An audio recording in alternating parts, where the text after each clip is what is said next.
Welcome back to Cryptid Paranormal, and we are in a certain spot in my office that for some reason I catch a lot of orbs.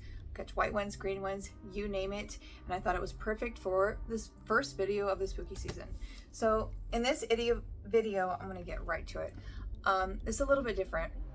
It's kind of like an interview type of situation, and this interview is with a person that I actually know in real life, and it's, in my opinion, a kind of a creepy situation. They are living with a demon-like entity and have for a good amount of years. This person take me all the way back to the beginning. So this event started over a decade ago when they were living in an apartment in Colorado Springs.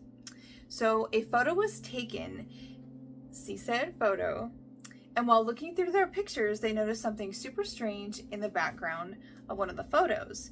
A few years prior to that, they had purchased an old Ouija board in an antique shop where they were told it was from the 1960s. So they can't say for sure if those two events were connected, but after they messed around with that Ouija board, bad events and super unsettling things seem to always show you who this person is or what they look like. This person told me that the entity resembles what they looked like as a child. They believe it's there for some reason to kind of protect them and their kids. Stepping in when danger is near, like when a bully is around or a suspicious stranger comes.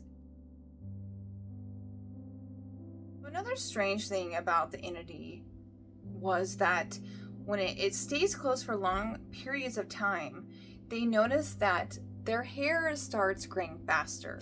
While it hasn't changed their personality, so the person claims, it has changed the way that they see the world.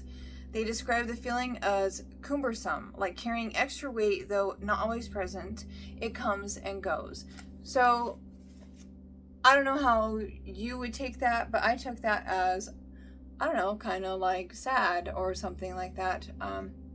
I did not view that as a positive effect on said person.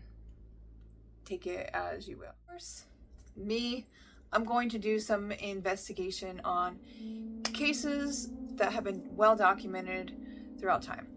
So there are some really widely and well-known cases of demonic possession. How I feel, I don't like to share my religious or anything beliefs, but I definitely believe in demonic possession. I believe this is a demonic possession. So I found Doris Bither's case, which is a well-documented demonic possession where you can actually find pictures about the whole scenario and experience.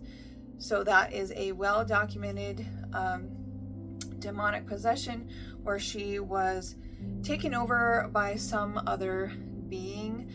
She was physically harmed. She was scratched. Her house was a mess. Anyway, well documented. Another case where there is very much documentation of a demonic possession is the demon house in Gary, Indiana. If anybody has any brain in sense of how really strong emotions and lots of activity, especially bad activity, can make an area or a person or even just anything how it reacts. Gary, Indiana is freaking ghetto, and there's a lot of crime, there's a lot of death, anything. So that's a hot spot for demonic activity. So the demon house is there. There's a well-documented case of demonic activity there. You can pictures, a whole family said they were taken over by multiple demons. So in my opinion, this case is definitely this person, do you plan on getting rid of it? Because if I had something like that, I would not want it. And they told me they've just accepted its presence. They feel as if it's like sharpened their skills to see the unseen and allowing them to hear and sense the other side more. Over time, they feel as if it's just become part of them and they feel that they are a part of it. Had, and I will just say it, a demonic type entity attach itself to you where you started feeling like it was protecting you and becoming part of you, and you started just kind of, basically you're becoming symbiotic to each other. Would you keep it or would you get rid of it? So leave your thoughts in comments. If you like this channel, feel free to share, invite your friends. I'm kind of growing on other platforms, I've noticed, which I think is super cool, and I appreciate you. And thank you for being here.